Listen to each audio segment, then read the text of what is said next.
Good morning, friends. Hope you all are doing well. So let's start with a new chapter. After completing the MS Office, we'll move toward the next chapter, that is HTML.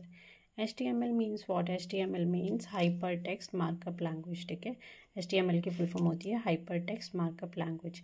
HTTP आता है इसके अंदर हमारे पास. ये basically क्या होती है? Client side scripting language होती है. जब भी हम कभी वेबसाइट को डेवलप करते हैं तो को डेवलप करने से पहले उसके पेज की क्या बनाई जाती है? HTML बनाई जाती है. जितने भी पेजेस हम लोग यूज़ करते हैं किसी एक पर्टिकुलर वेबसाइट के अंदर, जैसे होम का पेज है, अबाउट अस का पेज है, करियर का है, कॉन्टैक्ट अस का है, रिक्रूटमेंट का है, उसके मल्टीपल पेजेस बनते हैं. तो उन पेज को सबसे पहले क्या किया जाता है? उनकी एक पर्टिकुलरली HTML तैयार की जाती है. ठीक है, फिर उस पर्टिकुलर HTML को किसी भी स्क्रिप्टिंग लैंग्वेज के साथ अटैच करके एक वेबसाइट को तैयार किया जाता है. ठीक है, so that's why we are using the HTML hypertext markup language. Next we are discussing about what is HTTP. HTTP is hypertext transfer protocol. ठीक है, इसको किसने डेवलप किया था? टिम ली वर्नर ने in the year of 1993. It is basically a special code that are use to create a web pages. ठीक है, हम लोग कभी भी लिंक लिखते हैं तो हम लोग क्या लिखते हैं? HTTP :// जो भी पर्टिकुलरली वेबसाइट का नाम होता है. अगर हमारे पास HTTP के आगे S लग जाए तो उसका मतलब होता है सिक्योर, कि हमारी पर्टिकुलर वेबसाइट कितनी सिक्योर है. ठीक है, सो नेक्स्ट आता है हमारे पास XML. XML क्या होता है? Extensible markup language. ओके, उसके बाद आता है हमारे पास next is DHTML. DHTML is dynamic hyper text markup language होती है. दैट इज मीन्स ये इसी की फर्दर डिवाइडेशन है HTML की ही. ये क्लाइंट साइड क्या स्क्रिप्टिंग लैंग्वेज हो जाती है. एक आती है हमारे पास ASP.NET होती है. ये भी बेसिकली हम वेबसाइट को क्रिएट करने के लिए एक लैंग्वेज होती है जिसको हम यूज़ करते हैं, ASP.NET. ठीक है, ASP की फुल फॉर्म होती है एक्टिव सर्वर पेज. ये क्या करती है? Work with the database, email and access file system के लिए. मैंने बताया ना आपको, ये एक लैंग्वेज होती है ASP.NET, जिसके थ्रू हम लोग क्या करते हैं? HTML को किसी ASP के साथ इंटरलिंक करके हम पर्टिकुलर वेबसाइट को क्रिएट करते हैं. ठीक है जी. नेक्स्ट आता है VB स्क्रिप्ट. VB स्क्रिप्ट क्या होती है? ये एक स्क्रिप्टिंग लैंग्वेज होती है जिसको माइक्रोसॉफ्ट ने डेवलप किया था. VB में क्या होता है? बेसिकली हमारे पास विजुअल बेसिक में ज़्यादा मतलब हमें कोई एक पर्टिकुलर फॉर्मेट की नेसेसिटी नहीं होती कि इसी फॉर्मेट में हमें कोड लिखना है. हम लेमन लैंग्वेज में ही कोड को लिखते हैं और उसको रन करते हैं, और सारा का सारा डेटा हमारे पास क्या होता है? फॉर्म में सेव होता है. ठीक है, ये क्या करता है? मैनेज कंप्यूटर को मैनेज करता है बाय यूजिंग एरर हैंडलिंग के साथ, और सब रूटीन हम VB स्क्रिप्ट के अंदर यूज़ करते हैं. उसके बाद नेक्स्ट आता है हमारे पास जावास्क्रिप्ट. जावास्क्रिप्ट क्या होती है? ये बेसिकली एक स्क्रिप्टिंग लैंग्वेज है जिसको हम किस लिए यूज़ करते हैं? वेब पेजेस के साथ हम इसको यूज़ करते हैं. It uses on the client side and server side that allowed us to make a web pages. ठीक है, जावास्क्रिप्ट से क्या होता है? जैसे आप लोगों ने क्या किया? लॉगिन फॉर्म बनाया. ओके, उस लॉगिन फॉर्म में क्या है कि आपने स्क्रिप्टिंग को यूज़ करके डायरेक्टली उसको डेटाबेस में जा करके उसका डाटा लॉगिन को रजिस्टर फॉर्म में आपने क्लिक किया.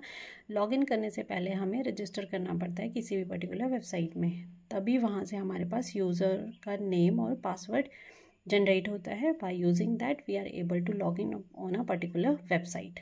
ठीक है, तो इसके लिए हम लोग क्या यूज़ करते हैं? जावा स्क्रिप्टिंग का यूज़ करते हैं, या कोई भी फंक्शनैलिटी को एनहांस करने के लिए हम लोग जावा स्क्रिप्ट का यूज़ करेंगे. Okay, the next language is that is PHP. PHP भी क्या होती है? हमारे पास वेबसाइट को क्रिएट करने के लिए हम लोग इसका यूज़ करते हैं, जो कि नाउअडेज में बहुत ज़्यादा पॉपुलर है.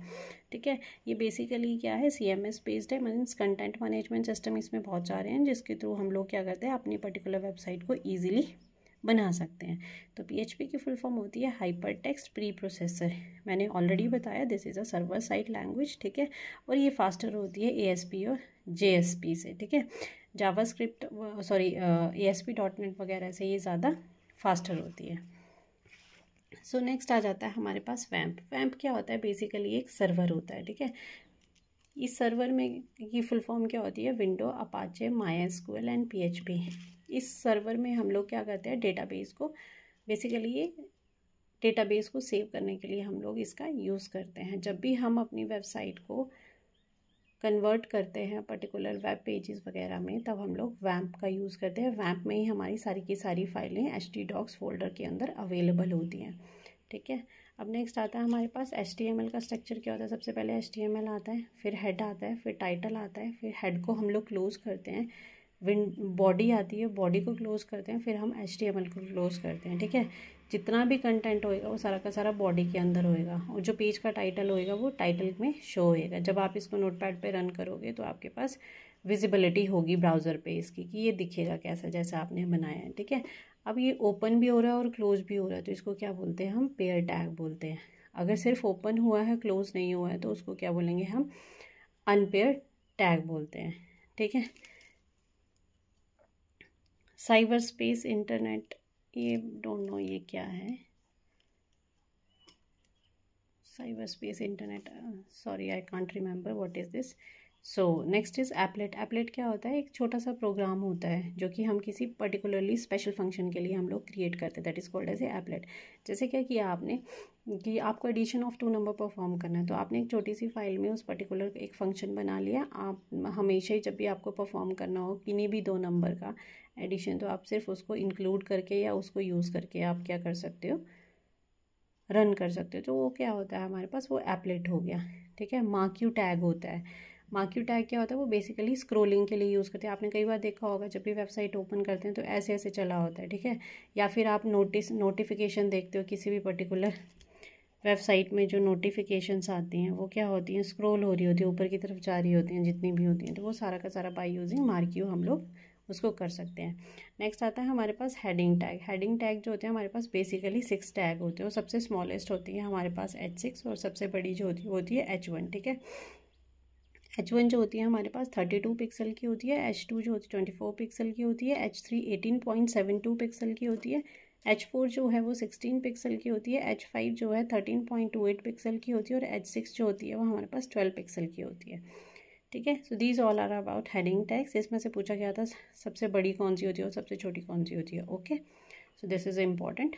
The next is Meta tag. Meta tag क्या होता है, ये बेसिकली डिस्क्राइब करता है हमारे पास कि ये क्या है, हमारा एक पर्टिकुलर HTML है, HTML का एक पर्टिकुलर डॉक्यूमेंट है, describe about an HTML document, okay. So HTML क्या है हमारे पास, HTML जो है वो बेसिकली एक सबसेट है किसका,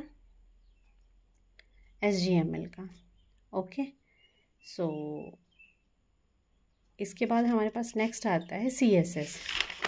सो हमारे पास CSS क्या होती है, CSS होती है कास्केडिंग स्टाइल शीट। ये बेसिकली 3 टाइप्स की होती है हमारे पास, इनलाइन CSS होती है, इंटरनल CSS होती है, और एक्सटर्नल CSS होती है, ठीक है।